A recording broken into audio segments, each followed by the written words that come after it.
Couple years, but we've made incredible progress.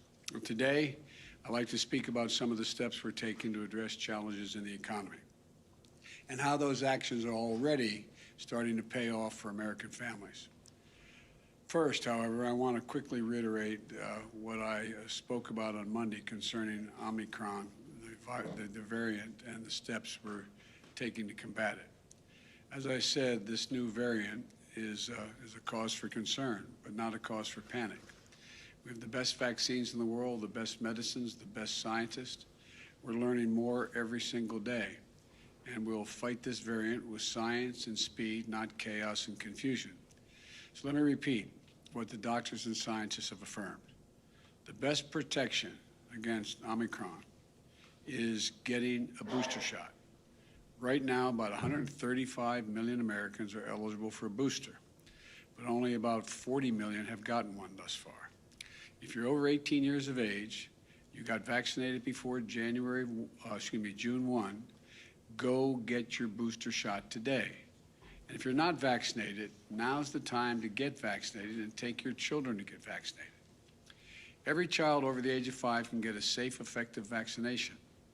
Tomorrow, I'll be putting forward the next steps we'll be taking to fight COVID this winter, not with shutdowns or lockdowns, but with more widespread vaccinations, boosters, testing, and more. Now, onto the economy.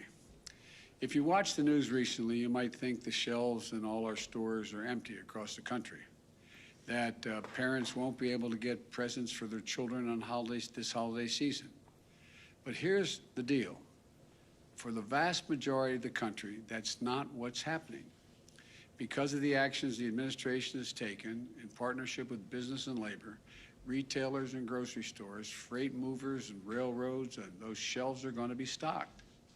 And many have heard that the CEO of Walmart, who I met with this week, speaking about the steps we've taken. He said, and I quote, "The combination of private enterprise and government working together has been really successful all the way through the supply chain. There's been a lot of innovation," end of quote. Here's what the progress has looked like. The first thing we had to do was speed up the operations at our ports. Americans are buying more goods than ever, and a lot of those goods come through our ports. 40% of the goods that come into the country on the West Coast come through 2 ports, Los Angeles and Long Beach. To help relieve congestion, I brought together labor and management and asked them to step up and cooperate more, to move forward in operating those ports, not 5 days a week, 40 hours a week, but 24 hours a day, 7 days a week, by adding more shifts at night and on the weekends. Then we had to make sure that people could transport those goods from the ports to stores and homes across the country. We've broken up log jams there as well. Private sector port terminal operators at the ports of Los Angeles and Long Beach, for example, have announced that they're going to eliminate fees when truck drivers come into the port to pick up the containers, if they do it at night or on the weekends, when roads are less congested. Working with my administration, a major ocean carrier, the 4th largest in the world, announced on Monday a new $100 discount when containers are picked up quickly, with larger discounts for nighttime and weekend pickups.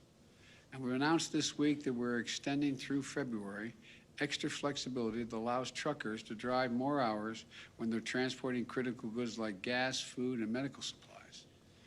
Paired with these important safety measures, all of them are going to help move goods more quickly and get products that people want onto the shelves all across the country. Over the last month, the number of containers left sitting on docks, blocking movement to those stores, was for over 8 days. Now it's down by 40%, which means they're heading to shelves and stores more quickly. That's an incredible success story. The ports of Los Angeles and Long Beach have moved 16% more containers so far this year than last year. By working with business and labor, my administration has been able to handle the huge surge in goods moving through some of our biggest ports. And that's translated into shelves across our country being well stocked. You don't have to take my word for it.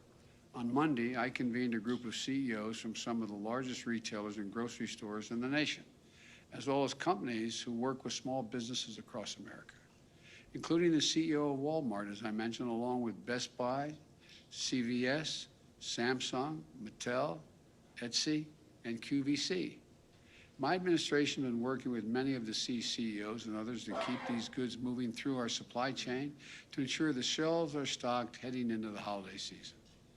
The CEOs I met with this week reported that their inventories are up, shelves are well stocked, and they're ready to meet the consumer demand for the holidays. The CEO of Etsy represents over 5 million small businesses and entrepreneurs. He told me, and I quote, "Our survey data says they are less concerned about supply chain challenges this year than they were last year," end of quote. I've also spoken with the CEOs of UPS and FedEx, which are on track to deliver more packages than ever. Now, I can't promise that every person will get every gift they want on time. Only Santa Claus can keep that promise. But there are items every year that sell out that are hard to find. Some of you moms and dads may remember Cabbage Patch Kids back in the 80s, or Beanie Babies in the 90s, or other toys that have run out at Christmas time in past years when there was no supply chain problem. But we're heading into a holiday season on very strong shape. It's not because of luck. We averted potential crisis by figuring out what needed to get fixed, and then we brought people together to do the hard work of fixing it. That's exactly what we're doing with the second concern I want to talk about today, prices. Here are a few things you should know. Just about every country in the world is grappling with higher prices right now as they recover from the pandemic. In the United Kingdom, price increases have hit a 10-year high. In Germany, a 28-year high. In Canada, price increases are the highest they've been since the 90s.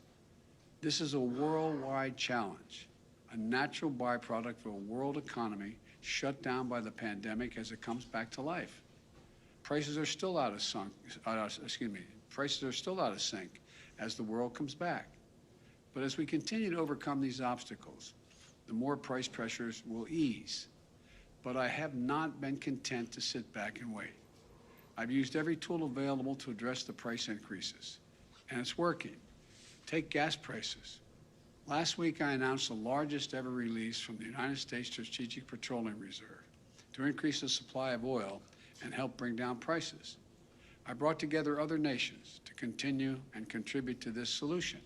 India, Japan, the Republic of Korea, the United Kingdom all joined us. They all agreed to release additional oil from the reserves, and China may be doing so as well. This worldwide effort we're leading will not solve the problem of high gas prices overnight, but it has been making a difference. Over the last month, likely due in part to the anticipation of this action, we've seen the price of oil and gasoline on the wholesale markets come down significantly. In fact, since the end of October, the average weekly price of gasoline in the wholesale market has fallen by about 10%. That's a drop of 25 cents per gallon. Those savings should reach the American people very soon, and it can't happen fast enough. And I've asked the Federal Trade Commission to consider whether potentially illegal and anti-competitive behavior in the oil and gas industry is causing higher prices to be maintained for consumers when the overall cost of oil is down. We can also ensure that American people are paying a fair price for gas. So let's take a step back and take stock of where our economy is. Wages are up. Thanks to the American Rescue Plan, we've delivered significant tax cuts for families raising kids. Tax cuts and rising wages for middle-class families mean the Americans, on average, have about $100 more in their pockets every month than they did last year. About $350 more each month than they did before the pandemic, even after accounting for inflation. Let me repeat that. Even after accounting for rising prices, the typical American family has more money in their pockets than they did last year or the year before that. In fact, we're the only leading economy in the world where household income and the economy as a whole are stronger than they were before the pandemic.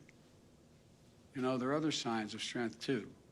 The number of small businesses up by 30% compared to before the pandemic. Thanks to the American Rescue Plan, we've cut child poverty in America by more than 40%. Think about that. Millions of children who spent last Christmas in poverty will not bear that burden this holiday season. And the Treasury Secretary, Janet Yellen, described it yesterday that it is, quote, a profound economic and moral victory for our country, end of quote. Since I took office, we've had a record job creation, 5.6 million new jobs since January 20th of this year. The unemployment rate has fallen to 4.6%.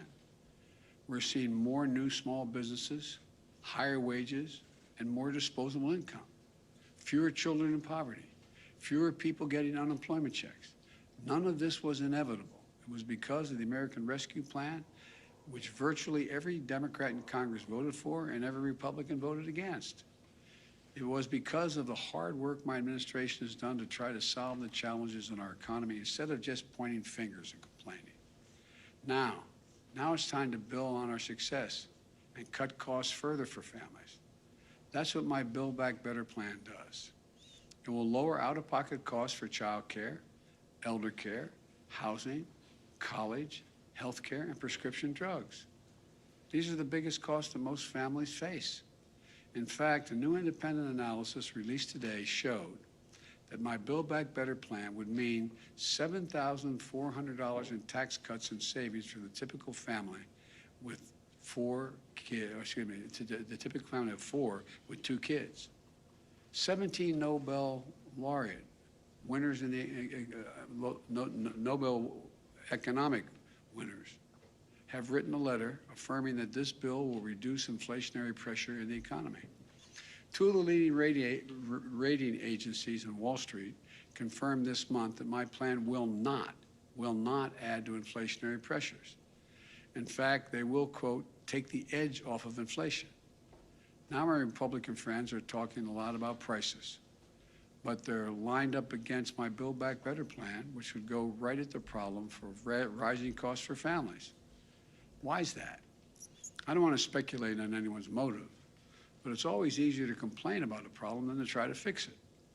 One Republican senator even said that rising prices were, quote, a gold mine, end of quote, for Republicans politically. Imagine rooting for a higher cost for American families just to score a few political points. The fact is, the Build Back Better plan is fiscally responsible. It's the first major piece of legislation in more than a decade that is not only fully paid for, but will generate more than $100 billion in deficit reduction.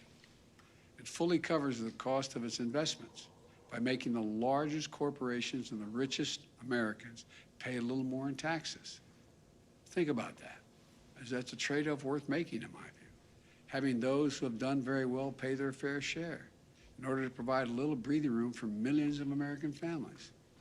But my critics don't seem to agree. They have a lot of speeches about high prices, supply chain, and other challenges we're facing, but they don't offer any answers. So they're just doing the no vote. That's their plan, vote no. But what does that mean? What does a no vote mean on this bill? Not on cable news, not on Fox, not in the real world, in your life, around your kitchen table. Well, here's what it's going to mean. It means for millions of American families, this bill, that the bills you're paying right now for daycare could be substantially lowered, capped at 7% of your income. But Republicans said no, pay more. It means the bills you're paying right now to take care of your elderly parent could have been lower, a lot lower. But Republicans said, no, don't vote for this bill, pay more. It means the cost of your prescription drugs could have been lower, a lot lower. Republicans think that those 200,000 children, for example, who need regular doses of insulin should continue to pay as much as $1,000 a month instead of $35 a month. Think of that. Not only affects the health of the child and the family, but imagine you're being a parent and not being able to afford $1,000 a month. Not only risks the health of your child, but it robs you of your dignity. The list goes on, but the point's the same.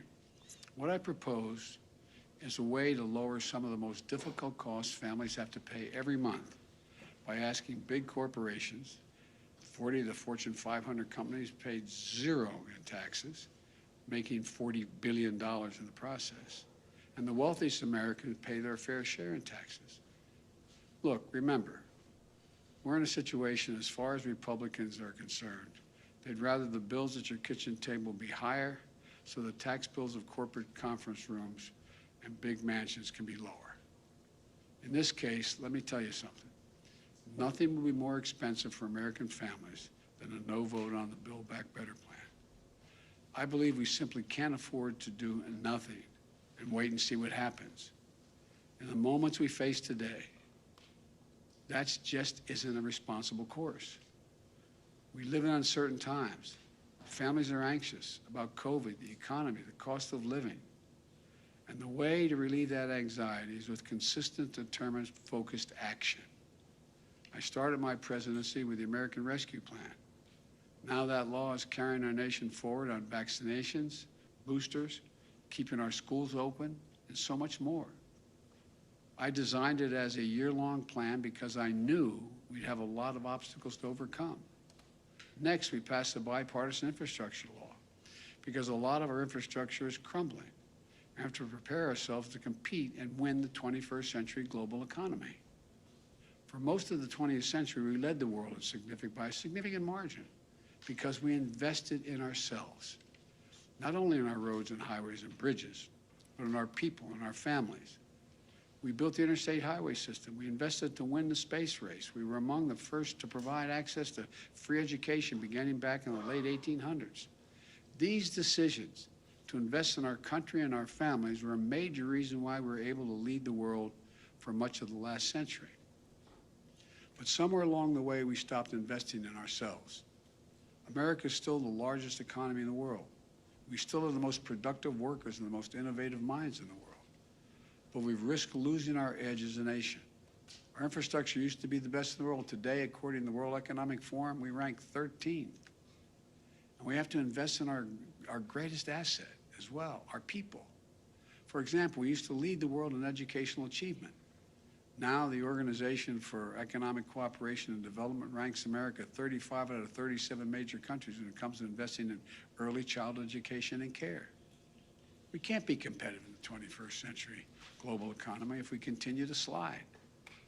One of the reasons I believe so firmly in this is because I know what this country can be.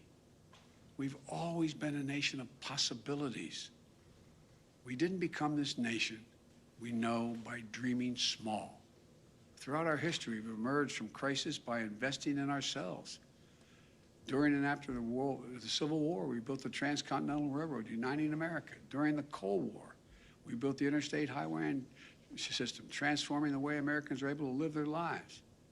And now we'll build the economy for the 21st century.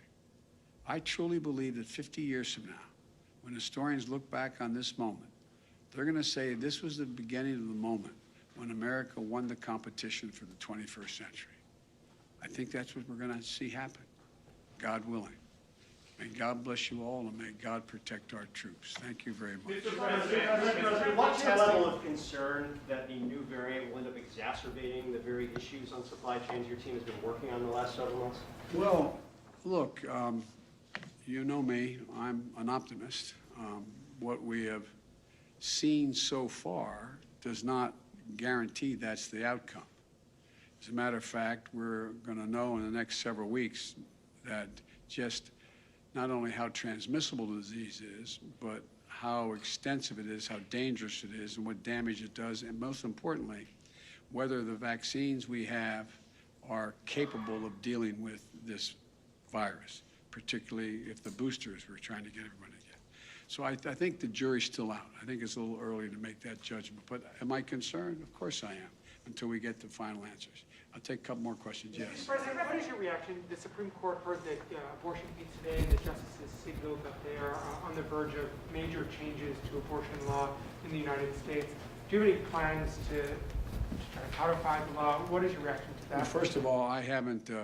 I didn't see any of the debate today, the presentation today, and I support Roe v. Wade. I think it's a rational position to take, and I continue to support it. Mr. President, thank you so much.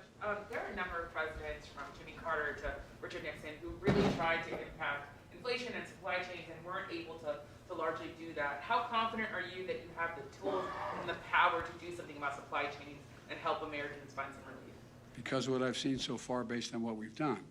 This is the first time I've seen where labor and business is so ready to cooperate, because they didn't go through a period of over 2 years almost, of the impacts of a terrible virus that has caused real damage to the world economy. So I think people are in a different state of mind than they may have been during the Carter years as well as the Nixon years. It's just a different world. Mr. President, quick question on testing requirements.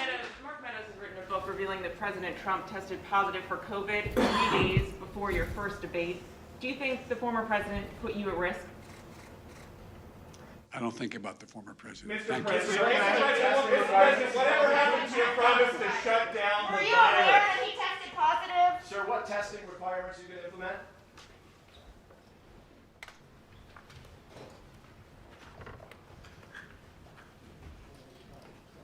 Hey, Nick, Yeah. did you want to make sure the fonts got hit at the very last question?